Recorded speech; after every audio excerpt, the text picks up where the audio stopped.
Welcome back to the S2 Strategic Defense channel. In today's video, I'm going to be showing you guys 8 different techniques that you can add to your arsenal, your toolbox for self-defense.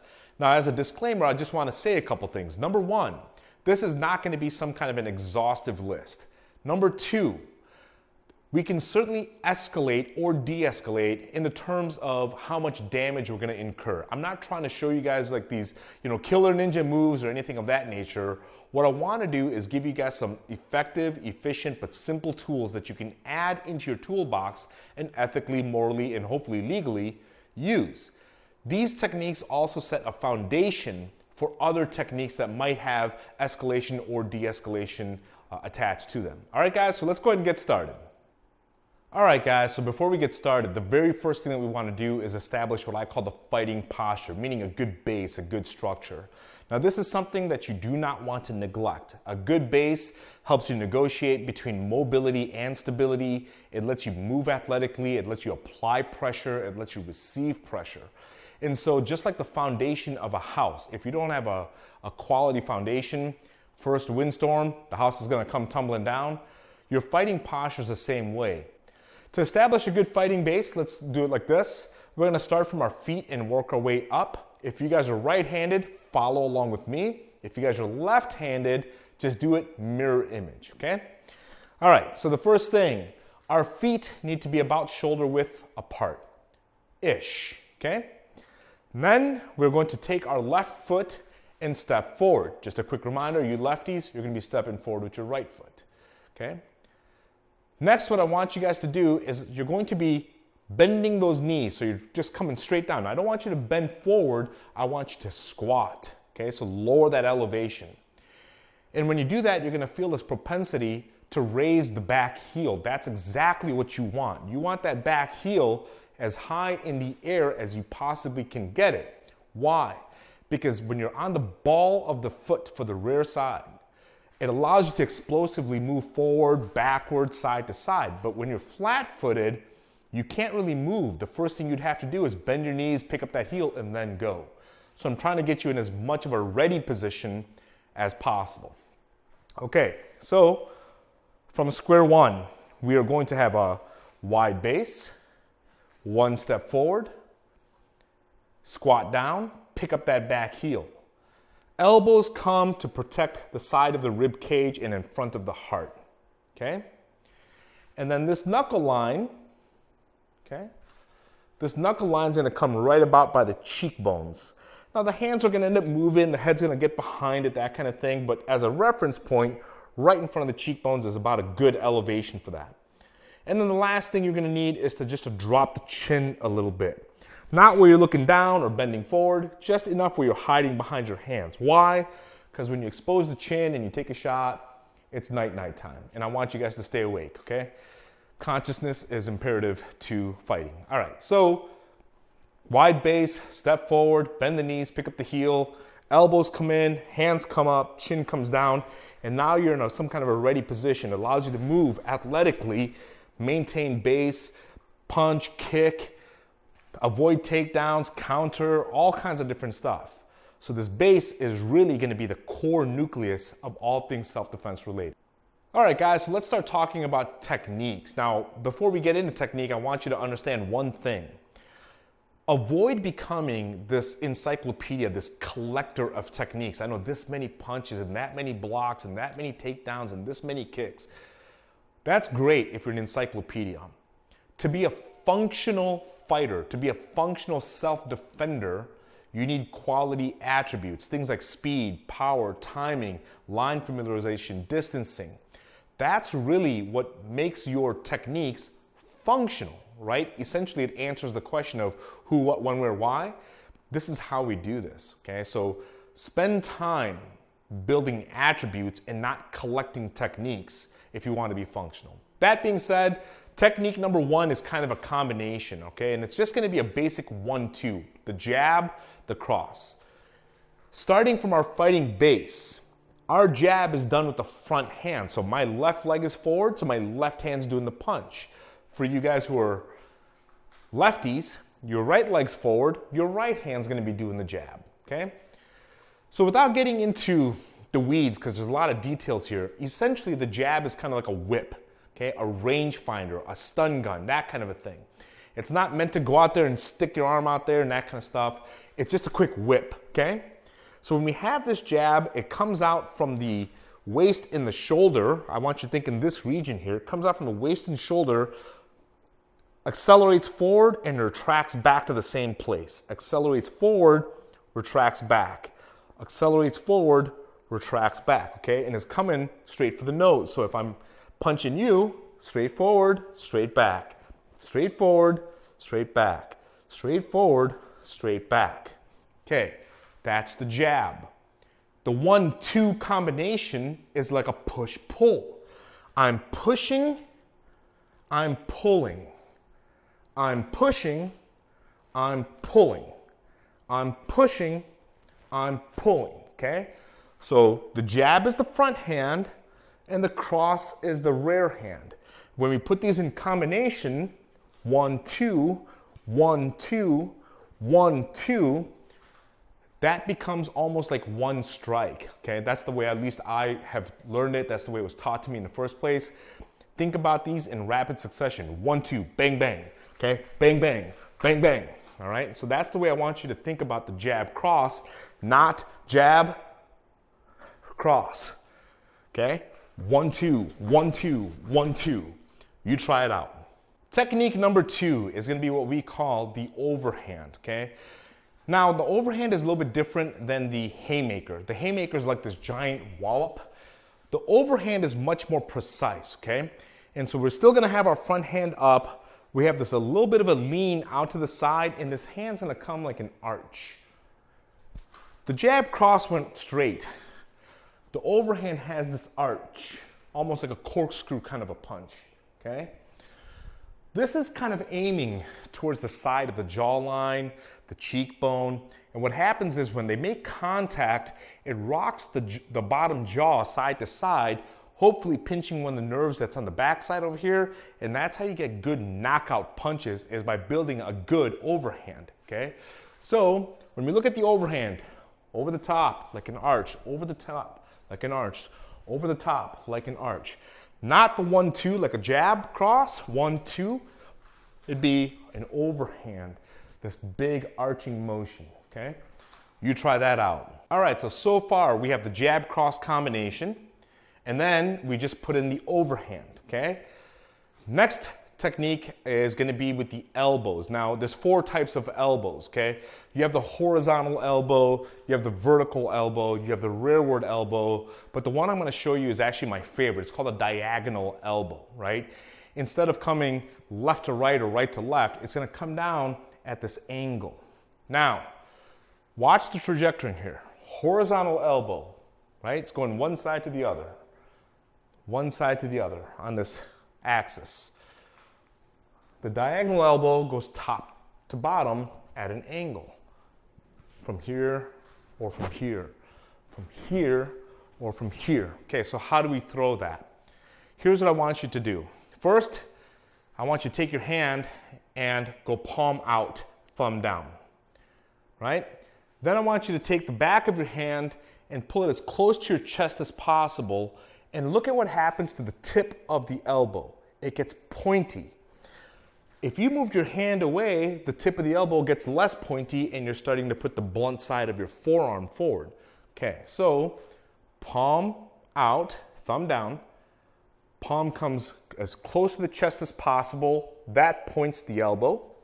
We're going to raise this above the ear, and instead of throwing it forward, which extends the arm, we're going to rotate and pivot on our feet, so that way that bend stays and we're kind of torquing or have this torsional strength going to us, right? So we're moving around this way.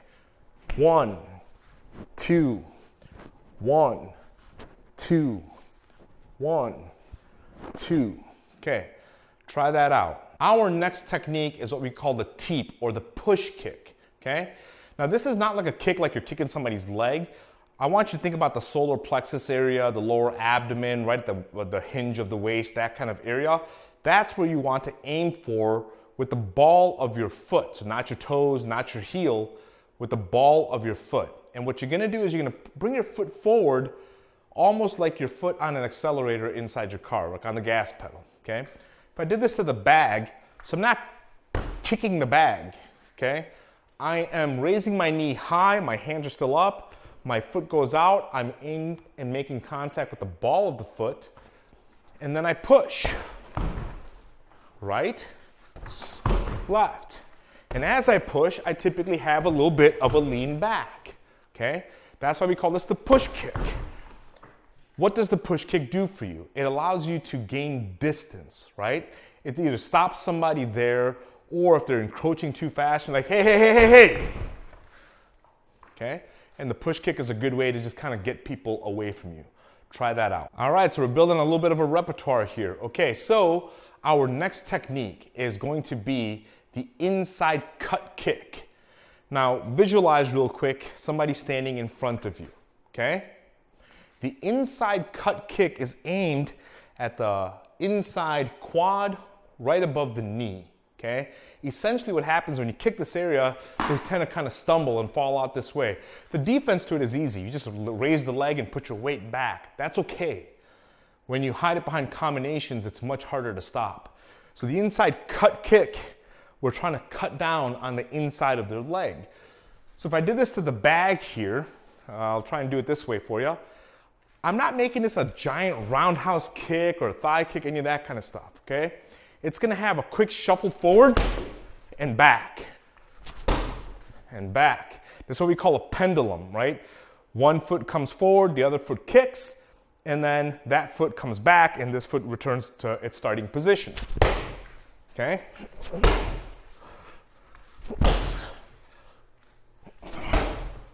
All right, guys, so now we're going to work the brutality of the knees. Knee strikes are one of my favorite strikes, period. Whether you're an advanced practitioner or whether you're brand spanking new or whether you're learning women's self-defense, it doesn't make a difference to me.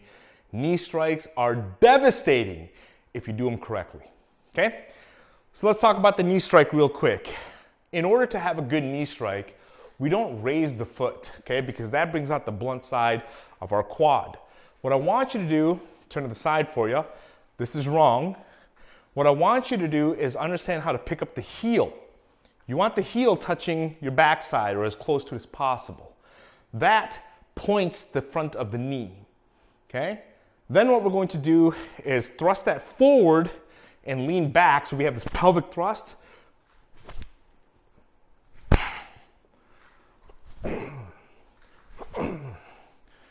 Okay? And that is what drives the knee. Now, some people think about knees only going to the groin, okay? It doesn't. It can go to the inside thigh, to the outside thigh, to the groin, to the stomach or solar plexus area to knock the wind out of somebody on both sides, okay? If their head's down, it can go to the head as well. We want to keep these low, fast, and extremely explosive. So if I have the bag, I put my hands on the bag as if I'm grabbing onto somebody's shoulders or back of their head, their neck. I grab on. Remember, I'm not raising my foot. I'm picking up the heel, pelvic thrusting forward. 1, 2, 3, 4, 5. That would be to the outside. 6, 7. That would be to the inside. Okay? So we're working these different types of combinations. You try that out. Our next technique is based on defense, just kind of protecting yourself, right? So we had this base in the structure right in the beginning before we even talked about techniques. Now we have what's called four corners, okay? What I call four corners. It's not a technical term, it's just how I like to call it, okay? Our hands go over our forehead and kind of reside at the top of our head. You don't have to make contact, you just have to hide behind your hands. You don't have to be tight, but you have to protect yourself. You close the gates. These elbows will protect at the rib cage, and your hands protect at the head, okay? So this becomes this kind of a cover type of a structure, right? Oh my God, I'm taking punches, I'm taking kicks, okay? And so that's what I call four corners, okay? 1 corner, 2 corner, 3 corner, 4 corner. So I'm doing this. I'm turning, I'm ducking, I'm pushing, I'm pulling, but I'm protecting the brain box from taking too much damage, okay? You try that out. All right, guys, so for the next technique, I'd like to show you what I call the push and weave, okay? It's not a technical name, it's just something I call it because it's easier for me to remember. Now, this is another defensive / evasive maneuver, just like the 4 corners was, okay? The push and weave is basically if my right arm goes to the left side and comes back. Left arm comes to the right side, pushes back. Right to left, left to right, okay?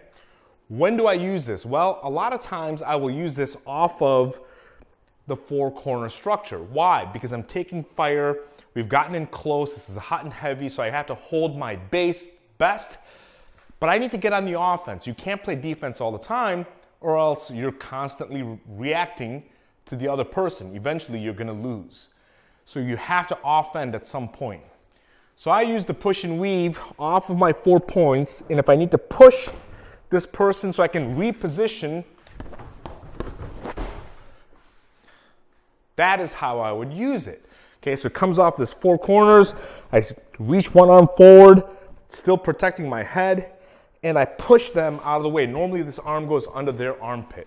So I kind of hook under that armpit and push and pivot out so that way I can stand and throw my punches and kicks. All right, guys, so that's a handful of techniques, right? We have the 1-2, we have the overhand, we have the elbows, we have the knees, we have the push kick, we have the inside cut kick, you got the 4 corners, you have the weave, the push and weave. You have a bunch of stuff that you can work with. Now, the big ticket item is not to just kind of write down notes or watch the video. It's to find a training partner or a bag and start building combinations, okay? So getting that structure and base, let me move this back just a tad. Okay, getting that good structure and base that you got, that we talked about, start working your way around it, right? Get athletic.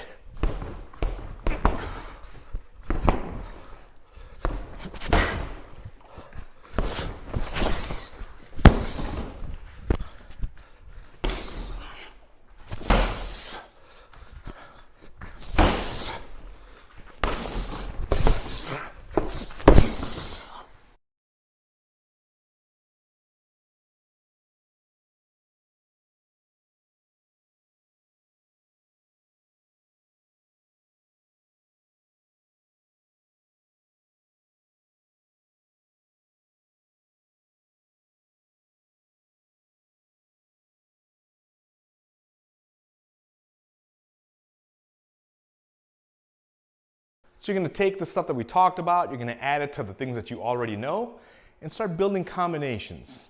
All right, guys, hopefully you're having some fun building those combinations on the bag. I want to take a second and do just a little bit of mind work, a little bit of brain work for you guys, okay?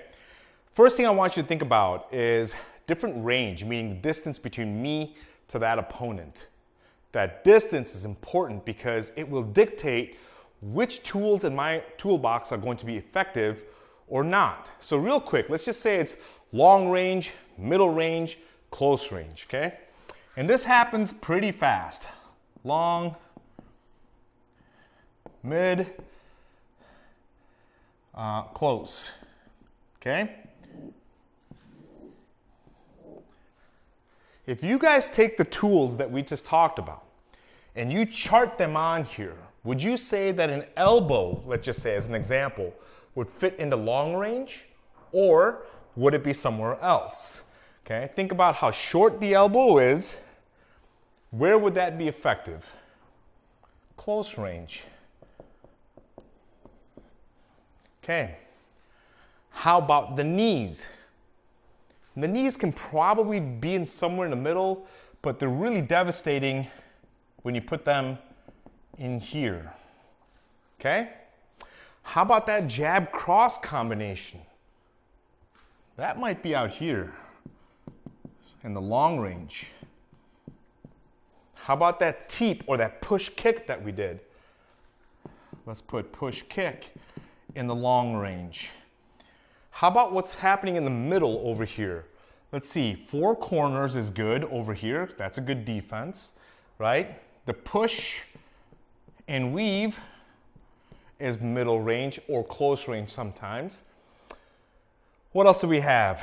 The inside cut kick is also in the middle range, right?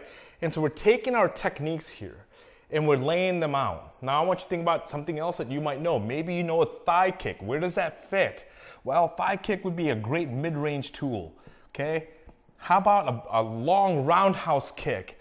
Well, that would be a long-range tool, okay? Roundhouse kick, okay? How about an uppercut? An uppercut might be a great close-up proximity tool. And so you need to take your tools and chart them out this way, all right? And start building your combinations long through the middle into close, or close through the middle into long. So either you're trying to offend and get this person down, or you're on survival mode and you're backing out. And start putting these together. So if I just said, hey, I'm gonna go 2 jabs, a cut kick, and 3 elbows, that's a combination that you can build on the bag and repeat over and over and over and over again. See how this works? Okay, try that out.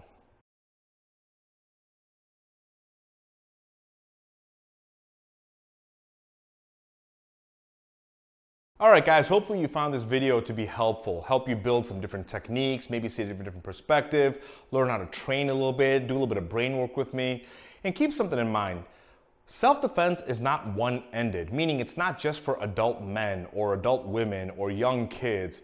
Bad things happen to good people all over the place. Just turn on the news and watch for 5 minutes and you get to see it, right? And so it applies to everyone. More importantly than that, when you have the ability to be able to protect yourself and protect your loved one, it brings out a particular element of confidence in you that you know how to operate. Okay, so it's a bigger tool than just punches and kicks and knees and headbutts and elbows. So I want you to kind of keep that in mind. I hope you guys found this video helpful. Hopefully you guys learned something out of this thing. Please do me a favor, like, share, and subscribe, and I will see you on the next one.